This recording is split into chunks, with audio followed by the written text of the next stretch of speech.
we felt strongly about a group of guys up there, and we knew this is something we wanted to do. We wanted to be aggressive and go up and do this. And, you know, I think through this process, we made the right decision. I feel really good about going from 9 to 1. I'd hate to be at 9 right now trying to figure this out. So I know we made the right decision to go up there. We're going through the right process of being thorough, checking every box that we can, and the next step is going to be execution on draft day and giving these guys the resources they need beyond that to be successful. As you sit here, do you have a pretty good idea how 1, 2, 3 go or not? No idea. Really? No, and I don't think anybody does. Now, everybody thinks they do. I mean, of course, everybody thinks they do, and everybody has an inside source that's giving them information of what's going to be done. But I think, as you all know, just look at the mock drafts and tell me how accurate they are after the draft. Nobody knows. Nobody's giving out information. How much lying do you think goes on right now? Oh, everybody's lying. I might be the most honest, unfortunately. But everybody's lying. You guys lie? I think you know Melly well enough. Like, usually if you answer a question, I'll either dance around it or give you an answer. Today, I'm a dancer. Chris Ballard with the Barry Bonds meets Jim Mora. You think That's you know, fantastic. but you just don't know. Okay. Today I'm a dancer. What a quote. Yeah. You know who knows what he's talking about is our guy Connor Rogers. Both he and our next guest, Eric Froton. Connor Rogers and Eric Froton from NBC Sports. Here's Connor's mock draft, top 10. Michael, he's got the Texans taking my advice and not getting cute and going with your guy, CJ Stroud, over the betting favorite Will Levis, and he's got the Colts, quote-unquote, settling for Anthony Richardson, Chris Ballard's Colts. As I mentioned, Connor Rogers, Eric Froton, good to see you guys, man. Let's four-box this thing on this Draft Monday. Happy draft week, fellas. Connor, starting with you. I've seen a lot of, I mentioned that Will Levis is now the betting favorite at 2. I think he may also be the betting favorite at 4, so make of that what you will. But betting favorite at 2. And I'm seeing a lot of smoke around defensive player, Will Anderson or Tyree Wilson at 2nd. A lot of mock drafts have him going 2nd to the Texans. On behalf of my man Michael Holley, the Ohio State Buckeye that he is, what's up with CJ Stroud, man? Is it this S2 thing? Why is CJ Stroud all of a sudden taking such flack in draft circles? Or is it just being exaggerated? I feel like it's a bit of hyperbole, and I'm not as confident as when I wrote that mock draft a week or two ago that Stroud is going to go number 2, but I'm also not believing that Stroud's not going to go in the top 5 picks of this draft. So I think we fall somewhere in the middle. The thing I've heard the most consistently over the last 10 days is that D'Amico Ryans and the Texans are very comfortable just taking the best player on the board, and that would probably be Tyree Wilson or maybe Will Anderson, but to get pass rush started. But that doesn't mean CJ Stroud falls off this planet, right? We know Arizona wants to trade the 3rd overall pick. That could be a team coming in to get him when they once upon a time thought they had no shot at him. It could ultimately be the Colts, despite how much buzz we've heard about Will Levis in the last 2 weeks of the Colts. And honestly, we've heard so much about Will Levis at 4 that it kind of makes you skeptical it'll happen. I've told you guys before, if you're going to take the swing on traits, why wouldn't you take the 20-year-old with better traits than Anthony Richardson, who ironically we've heard no buzz about over the last 2 weeks in the top 4. I find that to be a really big coincidence right now. So the quarterback carousel is the giant mystery here. I wouldn't be shocked if the Texans stay away from it, which is not a great decision. I agree with you guys, but the Texans haven't made a lot of good decisions over the last couple of years, so it's not really shocking. Fair enough. But I don't think the quarterbacks are going to slide out of the top 7. Eric, let me follow up with you real quick, man, because it's like, I get best player on the board. I get it. I do. But I was always taught that if it's close, the best player on the board, maybe there's a better defensive, unless that guy's Lawrence Taylor. But if there's a slightly better defensive player than the quarterback prospect, even if it's close, you take the quarterback at the more of a priority position. Wouldn't the Texans be making a gigantic mistake, given what you know, and I know you followed Stroud since high school, given what you know about Stroud, specifically, or even for that matter, Richardson or Levis, would it be a gigantic mistake on by the Texans to pass on QB at 2, or do they take one of these edge rushers and maybe there's a guy at 12, or they move up from 12? Are we focused too much on the number 2 pick? Sure. For my own personal feelings, if I'm running the Texans here, the most important thing is just simply to get as much value as you can for the selection. And if they have decided that a defensive end and a defensive player is the direction they want to go, well, why wouldn't you try to move down as little as possible, acquire more draft capital? You can't have enough. We've seen that by how, Howie Roseman has done a great job with Philadelphia and just amassing assets. So if they're going to go with the Tyree Wilson or the Will Anderson, that direction, why wouldn't you, see what, maybe you move down to 5, maybe you move down to 6, where you're still going to get one of the two. Because right now, Tyree Wilson is plus 230 to be that number 2 pick. Will Anderson is plus 350. So they've actually switched positions. It was the other way around last week. But now we have Will Levis at minus 135 and Stroud at plus 350. So we've seen this market change drastically just in the past few days, as Connor sort of alluded to. I think, you got to get the most out of it. If you want the QB, good, it's easy. You just sit there and stick and you take one. But if you're not going to go that direction, get capital and get all you can get. I want to point out, fellas, I don't know if you guys realize this. CJ Stroud, 2 years at Ohio State, 85 touchdown passes, 12 picks.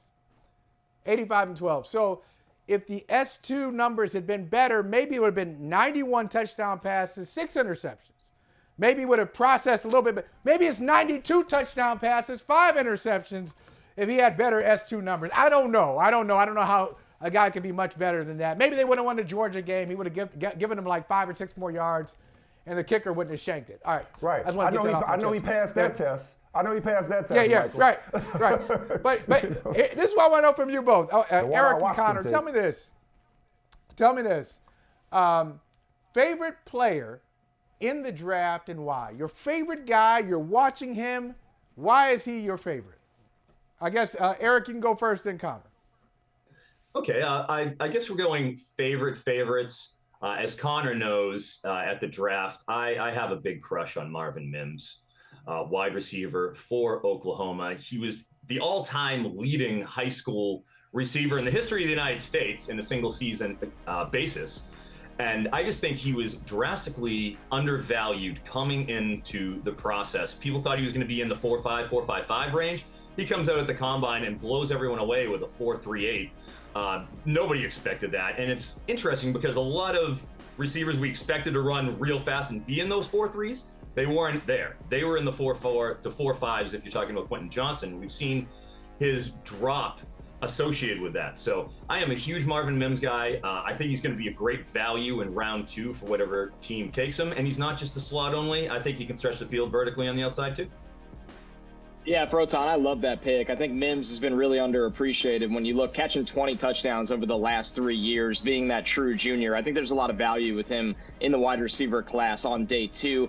I'll go with a little bit more of a chalky pick, although I don't know if he goes into round 1 because he is an outlier, and that's what you find yourself rooting for when you're betting on an outlier. That's Kalijah Kancey, the defensive tackle from Pitt. The bottom line is there are not a lot of NFL defensive coordinators that'll use a top 40 selection on a defensive tackle that's 281 pounds. That's not even 6 feet 1 inch tall. So when you look at Kancey, what makes him special? He's a great athlete, an elite athlete. He's got speed, explosiveness. He could rush inside, he could rush outside. And just because he's not a guy that'll 2-gap and constantly take on double teams against the run, he can make the explosive plays in the backfield by shooting those gaps. So if you have an attacking front 4 that deploys a couple guys that are already big and contain and stalemate space and let him run around and make plays, Kancey's going to be a superstar, and somebody's going to regret passing on him in the top 10 to 15 picks, I think.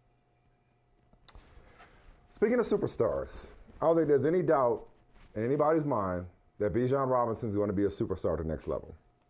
Now, Eric, I've had quite a few conversations with you in particular at the Combine about my newfound dynasty addiction. I'm not saying that this is a dynasty-motivated question, but dynasty's in the back of my mind when I ask this question because I'm confused. This is another conventional wisdom thing that I'm hung up on. So we know running back's been devalued. If you're the Atlanta Falcons and you get Tyler Algier running for 1,000 yards at 5 yards a carry as a rookie, and is, I think, 22 years old. I may or may not have acquired Tyler Algier this offseason. Why am I seeing, Eric, so much buzz about them taking Bijan Robinson? Like, I get he's Saquon Barkley 2.0, but you got a running back, and you're Arthur Smith, and this is what you do is you run. It's like, why? I mean, is Bijan Robinson that cold-blooded? Where if you got a young running back, you still taking Bijan Robinson? Yeah, I mean, I understand where you're going with this, certainly. They're plus 200. They're the favorites to take Bijan Robinson down at number 8. I mean, you know, the conventional wisdom of taking running backs early has certainly, you know, in other words, don't do it, is prevailing wisdom. But gosh, you look at the odds. Right now, Atlanta is minus 135 to go defensive line, plus 550 to go QB, plus 200 to go running back here. I just think at such a premium position, you know, where they need a lot of things. You've got Tyler Algier, who is I would say a blue collar, tough, grinding it out between the tackles type, where you have that skill set of somebody who can get the tough yardage. Maybe, you know, I would prefer to see him go and wait till the second or third round. You get there's so many good smaller backs, maybe an A-chain to complement Algier, you know, 190 pounds, but just an Olympic track athlete. You have Jahmyr Gibbs, obviously, who is as electric a sub 200 pounder as you're going to find. So I think that you have options with a smaller running back class to be able to get value down the board where you don't have to expend draft capital, top 10 draft capital, to address a position that is not a need right now. Connor, or is Bijan just that dude? He is that dude, but the Falcons are a tough sell for me just because they've already gone down this road enough where you're telling me you're going to invest a top 5 pick at tight end, then a top 10 pick at wide receiver, and then a top 10 pick at running back, but you're going to go into camp with Desmond Ridder and Taylor Heineke under center. That just feels like a process that doesn't make a lot of sense for a division. Well, you put it that way. You put it that way, Connor. Yeah.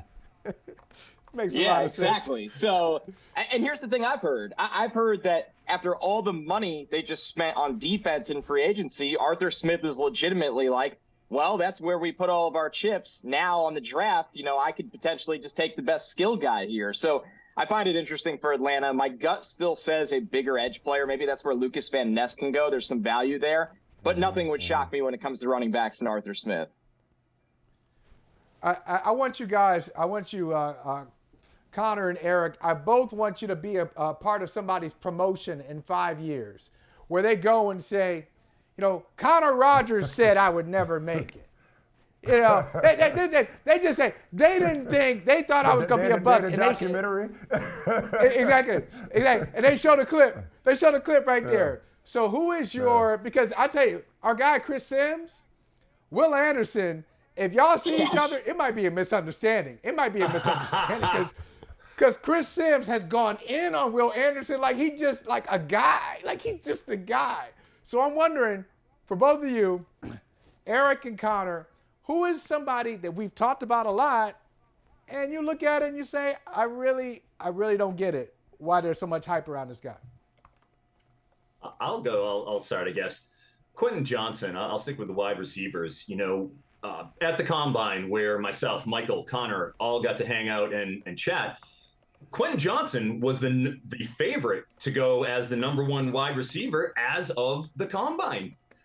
That obviously changed drastically. And the reason why is he had great jumps and everything. But you look at the tape and, you know, I think people kind of came around on the fact that he's a big receiver, but he's not Drake London kind of a big receiver. He's you know, just a little under 6'3". He's that 6'2" and change, 208. But he wasn't being used the way that you saw Drake London at USC. You know, he's getting a quick hitch. It's 3rd down and 7, and he's manned up with a cornerback, and that 190-pound cornerback is going to get his face shoved into the grass, and Drake London is going to go right past him. The physicality that you see of that is what you want from a big receiver. When you look at Quentin Johnson, even the stuff downfield where he's making plays, he's allowing the ball to come to him as opposed to attacking it at its highest point. You see that in terms of like catching the ball way outside his frame, it's not really what he does. He's had some explosive plays where he'll catch it and he will maintain the separation that he's had. You saw that certainly against Michigan in the CFP championship, but I just don't think that he is this next level big wideout. I think Cedric Tillman for Tennessee is right there, if not maybe better. I have them very closely aligned with each other. I don't think he's that much better than guys like, as we discussed, Tillman and the other big receivers in this class. I think he's a lot more closer to the field as opposed to being elite. And I'll stick with pass catcher here, but look at the tight end class. When you look at Luke Musgrave, he's somebody that has appeared in the first round of mock drafts. He's probably going to be a top 50 pick. I have him as the 80th best player in this draft. And not everything is based on college production, but you look at somebody that missed most of this year due to injury. His best year in college, he had 22 catches for 304 yards. He caught 2 touchdowns in college. He can't block on the line of scrimmage, and that was out west. It gets a lot tougher in the NFL, no matter what division or conference you're in. So essentially, he's a big guy that can run fast up the seam, and that has nice value maybe as a tight end 2 or 3 on a roster, but you're going to use the top 50 pick on that player and say, this isn't just our starting tight end of the future. This is one of the pass catchers our offense is going to run through. There's too many things going against him right now, whether it is not trusting him in line, not being healthy, not being productive. I'm out on that in the first 2 rounds. Yeah, especially with the kind of class we're looking at for tight ends. Sam Laporta had an incredible combine, has ball production all over his tape. There's nothing you can say that you can say, oh, he isn't going to be able to handle the transition to catching passes. You have Zach Kuntz, who tested out as one of the freakiest tight ends in the history of mankind. You're going to be able to get those guys in the 2nd, 3rd round. I just think I'm right there with Connor. Hey, last thing, I just want to kind of keep with this theme about, addressing the quarterback spot when you have an opportunity. I know Seattle is a stranger to the top 5 for the most part over the last, decade plus. Detroit's got this bonus top 6 pick by courtesy of the Rams collapse. Before we let you go, I'd ask both of you, Connor and then Eric, do you anticipate, should Houston go defense and not trade out like you were advising, Eric, and get the most value for it? Should the Cardinals not be able to get somebody to come up and give them more picks to build what may be the worst roster in the NFL? Do you anticipate QBs 3 and 4 ended up in either Detroit, Seattle and/or Detroit, Connor? If it's going to be one, it'll be Seattle. And there's a lot of things that have kind of walked us to this, right? The structure of the Geno deal, it's really a 1-year deal that has, the fake 3 years if they want it to be. They're too good to be picking in this range again. So it's now or never. It's either Geno's the future for the next 3 years or whatever it is, or get a guy now that you could develop behind him. And with Geno's attitude, that won't be a problem at all. Geno doesn't care. He'll thrive through that. He's been through enough. So I think it would be Seattle. Detroit, I've heard, is locked in on getting a game-changing defensive player. They love Jared Goff. They believe in Jared Goff. The numbers in Ben Johnson's offense for Goff with the talent around him doesn't lie. So Detroit's fixated on Will Anderson or Devin Witherspoon. They'd probably have to go up for Will, but they could probably get Witherspoon at 6, and I think they would take him. But Seattle's the big wild card there. I think it's either Jalen Carter or a quarterback with all of the traits in the world. So they will swing for the fences at 5. Eric, you expect this? Yeah, absolutely. I think he's right on the money. Quarterback slips there. Okay.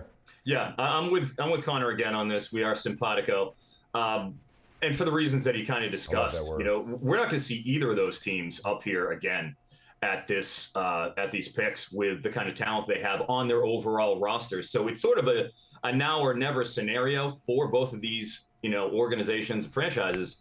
I think it does make a lot of sense for Seattle to take a QB. Will they move up to get one is really the question. Do they have a favorite that they're looking at and saying, all right, because that's where it really folds in on that 2 pick or the 3, where if their preference is CJ Stroud, which we know it's Michael Holly's, then, do they move up 2 spots, which serves both masters for Arizona, needs talent, moves down 2 spots, probably going to get either Anderson or Carter if they want them there.